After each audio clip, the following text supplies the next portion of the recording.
আসসালামু আলাইকুম। Launch and cruise হান্টিং বিডির আরও একটি ভিডিওতে স্বাগতম জানাচ্ছি। ভিডিওতে দেখতে পাচ্ছেন এমভি কুয়াকাটা 5 নামক এই নবনির্মিত নৌযানটি নৌ সেক্টরে খুব তাড়াতাড়ি তৈরি হওয়া একটি নৌযান হচ্ছে কুয়াকাটা 5। বেশ তাড়াহুড়ার ভিতরে এবং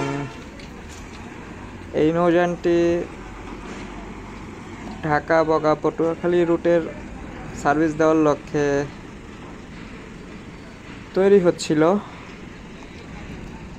পদ্মা সেতু হওয়ার পর এবং বগা পটুয়াখালীতে কিছুটা যাত্রী খরার কারণে অথবা অন্যান্য কারণে এখন টোটালি নৌযানটির কাজ বন্ধ রয়েছে। এমভি কুয়াকাটা 5-এর ভবিষ্যৎ কি তা এখনও বলা যাচ্ছে না।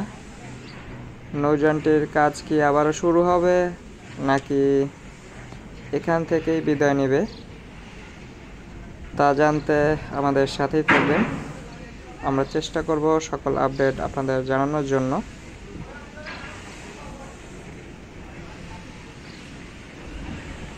হাসনাবাদের একটি ডকইয়ার্ডে নৌযানটি তৈরি করা হচ্ছিল। ঠিক এভাবেই দাঁড়িয়ে আছে এমভি কুয়াকাটা 5। কবে নাগাদ কাজ শুরু হবে নাকি এখান থেকেই বিদায় নেবে তা এখনো বলা যাচ্ছে না। আর এই হলো আজকে ভিডিও।